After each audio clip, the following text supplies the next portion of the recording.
Last year I did a lot of travel, more travel than I've done in probably a decade, all piled into 1 year. I went all over the place. And I want to talk to you about traveling today, but not about how to travel in a trailer or in a car. I want to talk about traveling on a bike. Yeah, I got some helpful tips on picking bags, how to load your bike and all that stuff. First tip on the tech side of things, that same VIN sticker that I've talked about having tire pressure and stuff on it, well, it also has the gross vehicle weight limit. It's a good thing to check out to know how much you can really go with yourself, passenger, and all the luggage. Just so happens this 18 Softail Heritage is 1,160 pounds. Don't worry, I got a tip for you guys with saddlebags too. Oh, and a tour pack. Hold on.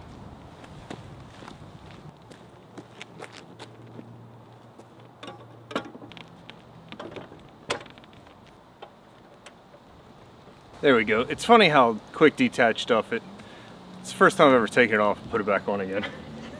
You buy quick detach so you can take it off and then you never actually do it. All these items though, they all have a sticker. You guys with hard bags on your touring bikes, they have stickers in them that tell you how much weight each one can handle. For me, 15 pounds in each saddlebag. I think the touring guys are up to 20 now, depending on the year model. Now those stickers in there, it's not about how much they can handle because I could probably stand on those and they'd be fine.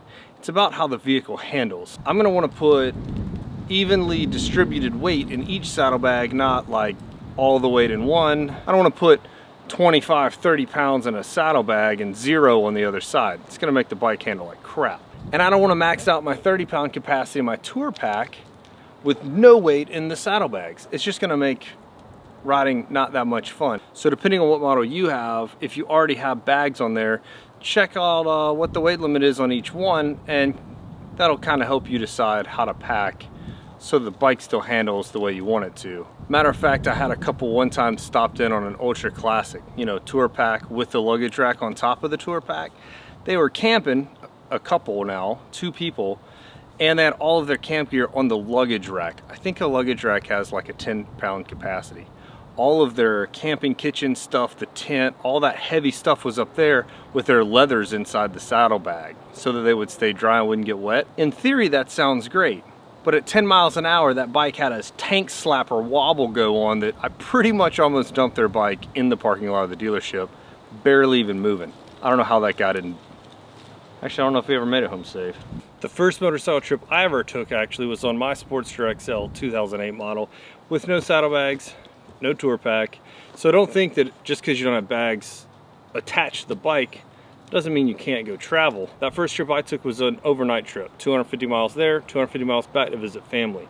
I took 1 pair of jeans, rolled up a t-shirt and socks inside that, and then bungee corded it to my seat strap. It worked great, except that it was 40 degrees outside and it rained on me on the way down. So I did end up picking up this bag, and I don't actually have a specific set of bags that I like or don't. This bag is really old, made by Kuryakin. They probably have something similar, but not this exact one now. As you can see, it's really too big for a passenger seat bag. I wouldn't be able to, this is my back is supposed to be in this right here somewhere. I posted on Facebook and Instagram both, and a lot of you guys tend to pack in the passenger seat area with various types of bags attached to the sissy bar with bungee cords, cargo net, and that's how I traveled on the Sportster for a long time. So one thing I've started using now that I have saddlebags is saddlebag liners. They're made specific to these saddlebags. Touring bikes have a similar type that you can use in there, and I'll show you in just a minute why I like them so much. And after talking with a bunch of you guys on the internet about what you guys use to pack with and all that, the most common one seems to be Rick Rack, Kuryakin, T-Bag, probably T-Bag the most. Really funny name, by the way. Anyway, those are all good choices. My tip for picking a bag, if you need them, is to check the dimensions and try to figure out, well, one, how long you're going to travel for. The bag I chose for me, dude, you can pack for like 2 weeks in that thing. It's massive, and it works great on a luggage rack behind my sissy bar. It just didn't work for the passenger seat, which is unfortunate because for those of you that don't have saddlebags, if you travel alone, the passenger seat is a great place for your stuff for a number of reasons, really. The more center and lower you can get weight, the better. Passenger seat, I mean, you're generally used to riding a passenger around. That's, you know, it's a pretty fair amount of weight that you can then put there and not cause handling issues with the bike. It can serve as a backrest if you so desired one, or didn't already have one on your touring bike, or whatever bike really. There's a lot of aftermarket ones out there for a rider backrest. Point is, check that passenger seat width and depth and all that stuff and see what you can use. In addition to the size of the bag, one thing that I do like is some sort of D-ring or molly strap, some way to attach things to the outsides of the bag. Waterproof is a plus, but generally what you'll find is that, well, they have a waterproof cover that you can slip over, which means you kind of have to be careful with how much you put on the outside of the bag. Well, it's always a good tip to pack things that you might need towards the top. Things that you might need might include, but not limited to, a long sleeve t-shirt, even if it's hot outside. They just help keep the suns off your arm. The suns, because we have multiple suns on this planet now. You know what I mean. A bottle of water is great for that same reason. You can become extremely dehydrated while traveling by bike, and it's important to have water.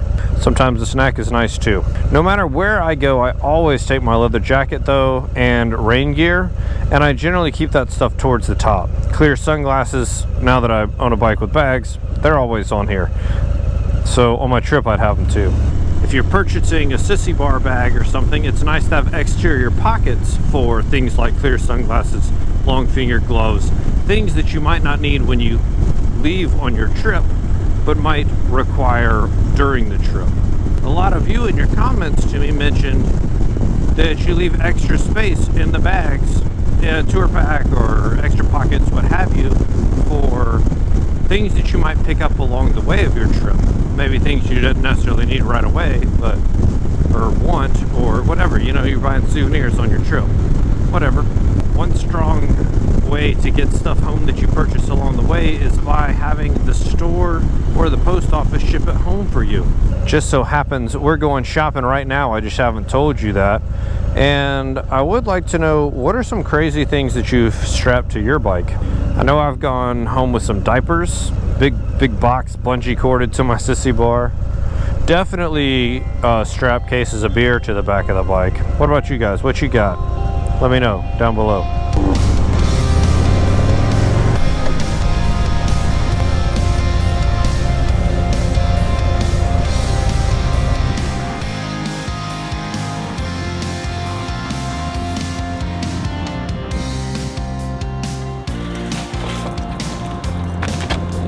So I mentioned my saddlebag liners earlier. Man, it's windy out here. And it's cold, if I haven't mentioned that yet. I like it because you don't have to be at your bike to pack.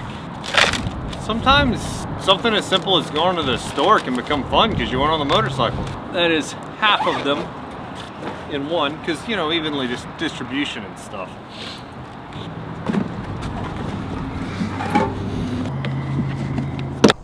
Quick view of how this guy, just slide this joker right in here like this.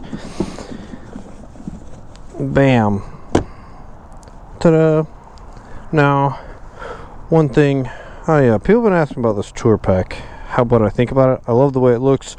Looks great on the bike, but just as all the other reviews say, these metal tabs, they scratch your helmet. This crap's peeling up everywhere. It's yeah, it sucks. Should be covered by warranty though. I just hadn't gotten around to dealing with that. Get you guys back to how we would normally be here. So I really like a bag like this for things that you might pick up along the way, or you bought more stuff at the store than you wish you did. It is a tiny backpack, like so. Straps, when you don't need it, it just folds up into itself inside this little pocket, like so.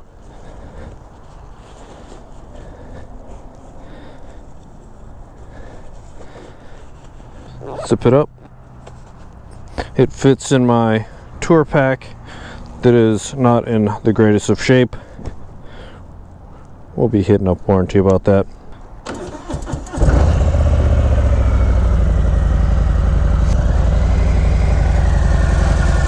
Wouldn't want to litter now, would we? Just gotta find a trash can.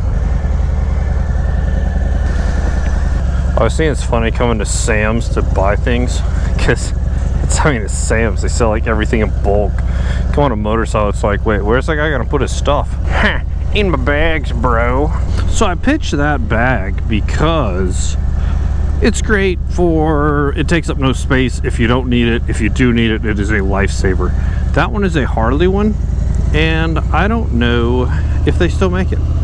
I did search Amazon for a comparable type of bag and found a pretty nicely reviewed Osprey. They're great to have, take up note. Like I said, I already told you why I like them. Anyway, check that linked in the description. I know you probably expected a motorcycle type bag or something to be reviewed on here, but I don't have anybody that wanted one reviewed, so you get a bag that's not sponsored. Osprey. Mostly just because I think that the idea is genius to use it that way. I also want to point out that the straps on motorcycle bags are generally different than non-motorcycle bags. Bigger zippers, you know, for gloved fingers. A lot of times they'll have straps specific to strap to a sissy bar or luggage rack to make it easier. If you're using a non-motorcycle type bag, you may have to strap it with bungee cords. That little unfoldable backpack, I just wear it if I need it. Generally I need it on something like this where I bought more crap than I meant to, so I just throw my shopping supplies in there and then wear it home. One thing I'd like to mention though about backpacks, more so than the other type bags, is loose straps. I showed you a cargo net earlier, not a bungee cord, because I don't keep a bungee cord. I like the nets because they help keep things that are loose tight to the bike. For example, my leather jacket that I take no matter what, oftentimes that's on the outside of the bag. I don't want that jacket sleeve beating up my paint or getting stuck in the moving part like a belt or the suspension or anything like that. Not suspension on this model because it's hidden. You know what I mean. Anyway, that's a tip. Watch out for loose stuff, and don't forget that the wind can make something that wasn't loose later. Cargo nets over bungee cords. What say you? Which one do you like? Bungee cords or cargo nets? Alright, dude bros, well now that I'm stuck at this red light, I'm gonna call it for just a few seconds, and I'll pick up next in just 3 seconds.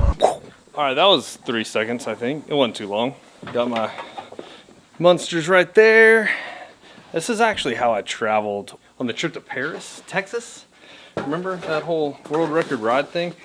There's some information coming out about that soon too, so keep your ears peeled. But it was really convenient to be able to just stop at the hotel room, instantly, you know, carry my stuff in, like the whole bag, just like right now, instead of single cans at a time. That would be a super big pain. Let me load this up.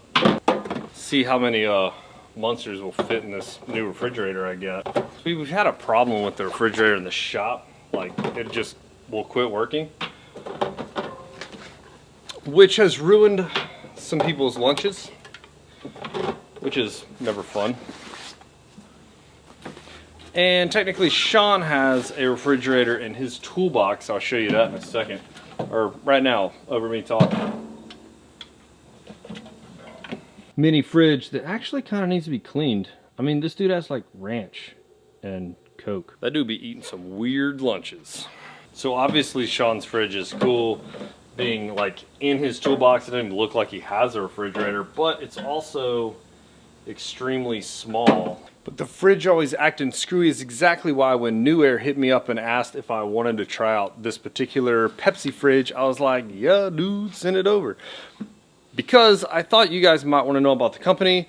This particular refrigerator, well, obviously it's a mini fridge, but it's a really cool mini fridge in that you can actually display it. It has really cool retro throwback Pepsi graphics on the side of it. The shelves are totally adjustable, which obviously I need to figure out how to adjust these to fit Monster cans, because while it is a 126 can refrigerator, that's like normal 12-ounce can size, not 126 cans of whatever weird sizes you might find. It does have a fully adjustable temperature from 1 to 7. This one will actually turn drinks into slush real quick because it gets that cold. It does have an LED light inside, which is cool. Technically it's a freestanding unit, but because it's right here at my lift inside, I want to like slam a jack into it and break this really cool clear glass door, which would suck. But I thought you guys might want to check the link for New Air down below, because they actually offer a lot of small appliances that are perfect for a man cave or garage, or I know a lot of you guys probably have some really cool setups. And if you don't already have a mini fridge, this one's cooler than your average one.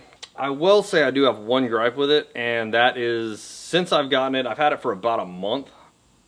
Everyone in the shop drinks entirely too much soda now, so that's my only complaint, is a serious increase of soda intake. Say that 10 times fast. So that's some tips on packing. I plan to make Daytona Bike Week this year, this March. It's coming up really fast. I'm working out details to get there.